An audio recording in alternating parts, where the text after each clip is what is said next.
O Vasco entrou hoje num clima que você deu ao Santos o gás que o Santos precisava. Porque o Santos sabe que hoje tudo era hostil para ele jogar em São Januário. O Vasco vivendo um bom momento, que o Vasco vinha aí de 7 jogos sem perder.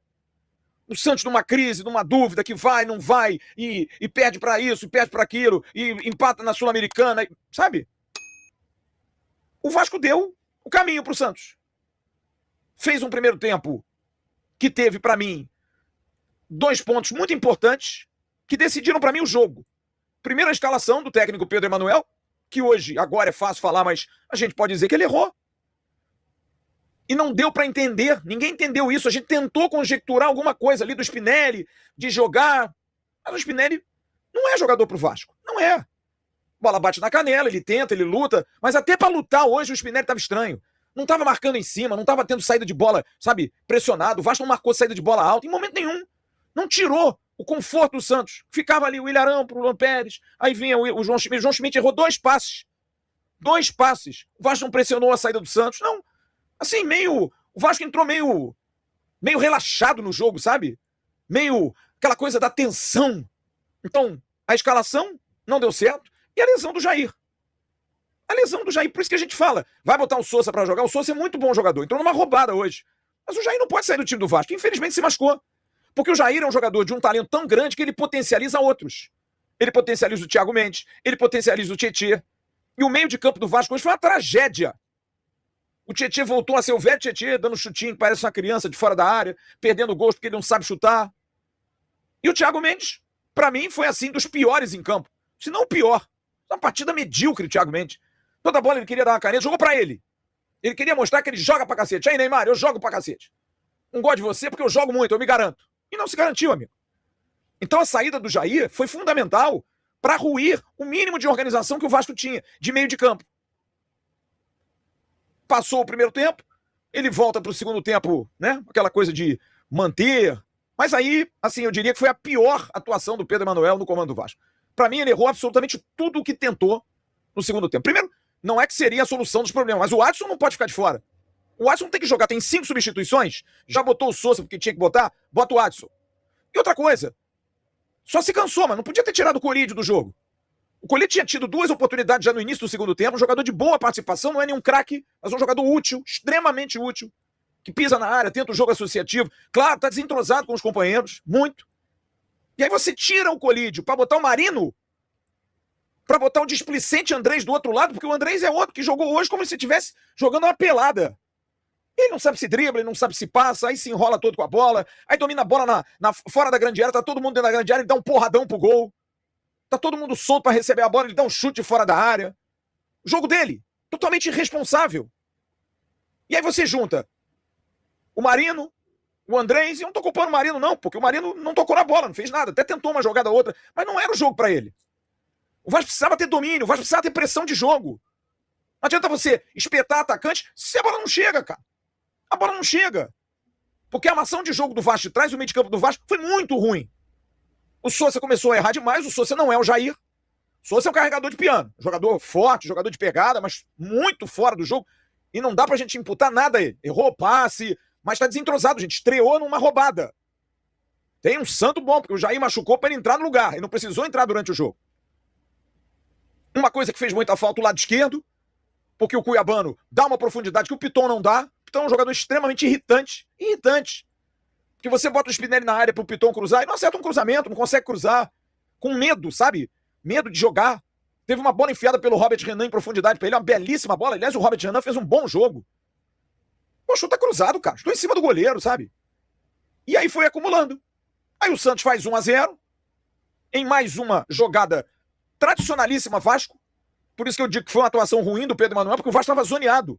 Tinha hora que eu me lembrava do time do Diniz. Tava o Cuesta jogando de lateral direito, tava o Robert Renan de lateral esquerdo. Vejam o gol como é que foi. Tá o Robert Renan marcando aqui fora, tá o Cuesta na lateral. É o Puma que tá em cima do Gabriel Barbosa. É uma zona. O time é uma bagunça. E de lateral, nós tomamos um gol de lateral. Enfim, qualquer pessoa que olhe para o time do Vasco depois da Copa do Mundo percebe uma coisa que é muito cristalina, que é muito clara, que é a óbvia deficiência e ineficiência e incompetência do time para fazer gols. Fazer gols. Porque o Vasco, no início do ano, perdeu mais de 40 gols com as saídas de Verratti e Rayan, por motivos diferentes. O Vasco não conseguiu repor nem com 10. A diretoria ela mostra a incompetência do que aconteceu tem meses. E é muito óbvio que a posição de camisa 9 ela é prioritária. Com a lesão do Brenner, ela se tornou ainda mais urgente. Não que antes da lesão não fosse. E hoje o Vasco, para ser muito honesto, a gente vai entrar em vários detalhes aqui para poder tentar explicar o que aconteceu, mas no final das contas, a derrota ela tá na conta do Pedro Emanuel, ela tá na conta dos jogadores, ela tá na conta de quem perdeu gol, de quem entrou em campo, mas ela tá muito mais na conta da diretoria vascaína. Porque a incompetência do departamento de futebol, a falta de urgência, a forma como o Vasco encara o mercado, que é uma forma sonolenta, do presidente Pedrinho ao diretor Admar Lopes, a também o diretor técnico Felipe, a quem dá o aval das contratações, a todo mundo. Todo mundo. Porque é inacreditável que mesmo diante de dificuldades, a gente sabe que teve a liminar, a gente sabe que a situação do Vasco na justiça é um pouco mais complicada, é inacreditável que a posição de camisa 9 não esteja sendo atacada com força e intensidade o tempo inteiro. Porque o Vasco não tem quem sabe fazer gol. Sabe quem destravou o jogo hoje pro Santos? O Gabigol. Porque o Gabigol, mesmo não estando na sua melhor fase, que já passou, ele continua sendo um jogador que tem 34 jogos no ano e 17 gols. 17 gols. Ou seja, jogo sim, jogo não, ele faz gol. Essa é a média dele. Média de meio gol por partida. E o Vasco não tem um jogador que chega perto disso. Porque, infelizmente, o artilheiro do seu time foi embora, em comum acordo, mas foi embora. A grande estrela do seu time foi embora, foi vendida por necessidade, porque ele também pediu. E o Vasco não teve a mínima competência para poder contratar jogadores capazes de te entregar gols. É matemática, gente. É matemática. A partir do momento que a sua equipe perde a quantidade de gols que perdeu, vai ser punida. Vai ser punida. Então, é muito cansativo, mais uma vez, vir aqui e abrir live para poder falar do vexame que o Vasco protagonizou hoje em São Januário, com uma festa belíssima da torcida, mais uma vez, num domingo que tinha tudo para ser positivo, e o Vasco hoje agoniza na zona do rebaixamento. O Santos nem fez um grande jogo para poder fazer 3-0. É uma incompetência conjunta, quando a gente vai pensar e vai lembrar da forma como o Vasco não consegue aproveitar as oportunidades que tem. Posso falar do Léo Jardim, que falhou bizonhamente no segundo gol e falhou também no terceiro gol. Posso falar das mexidas do Pedro Emanuel. Posso falar do Tietê, que eu tô cansado de falar também. Tô cansado de falar. O gol que o Tietê perdeu hoje é inacreditável, é uma vergonha. É um vexame para um jogador profissional perder aquele gol da maneira que foi. E não só o gol, né? A forma como joga também é um jogador completamente sem intensidade, que pouco agrega ao time do Vasco. Faz uma, duas partidas boas e 15 ruins. Esse é o Tietê no time do Vasco. Quando a gente olha para a capacidade de finalização, Spinelli perdido em campo, aí entra o David, que é tão ruim quanto, e a gente olha para tudo que vem acontecendo, e não é nada daquilo que a gente não falou. Aí tem aquela forma rasa de buscar culpados, né? O Souza já não presta, o Colídio também já não presta, o treinador, que até então, inclusive o primeiro tempo do Vasco é um bom primeiro tempo. Até então estava fazendo um bom trabalho e sem dúvida alguma foi prejudicado, vai ser minado. E mais uma vez a gente vai ficar dando volta, procurando o próprio rabo, achando que a culpa do Vasco estar na merda que tá é do treinador.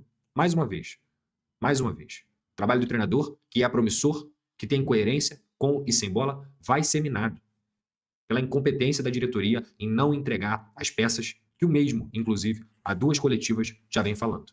Ele iniciou, ele trabalhou, ele implantou suas ideias, ele colocou aquilo que ele acredita, mas técnico não entra em campo.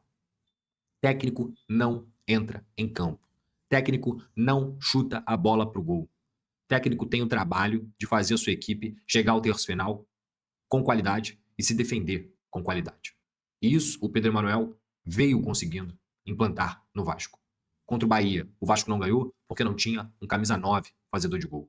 Contra o Olímpia, o Vasco não ganhou o jogo porque não tinha um camisa 9 fazedor de gol. Não foi punido porque seu sistema defensivo hoje é mais estável, podemos colocar assim. Mas hoje, quando você não consegue aproveitar suas oportunidades, não vai ser sempre. Porque o jogo é feito de fases. Erros acontecem. É cansativo falar de erros do Puma Rodrigues, é cansativo falar de erros do Léo Jardim também, que hoje foi muito mal, apesar de eu não mudar em nada a minha opinião sobre ele, acho que é um ótimo goleiro, mas hoje foi patético o que ele fez, mais uma vez. E o Puma Rodrigues, que foi colocado na lateral esquerda e que falhou também no gol. Não conseguiu acompanhar o Gabigol. A partir do gol que o Vasco tomou, aí o mental foi pro cacete, o time desmoronou de todas as formas. Mas é impressionante a falta de capacidade que esse time tem para definir. O Vasco tem uma folha salarial de cerca de 20 milhões de reais, que é caríssima e é uma merda o que a gente vê, infelizmente, acontecendo o tempo inteiro. É uma merda como torcedor. É uma merda. Porque é a mesma história todo ano.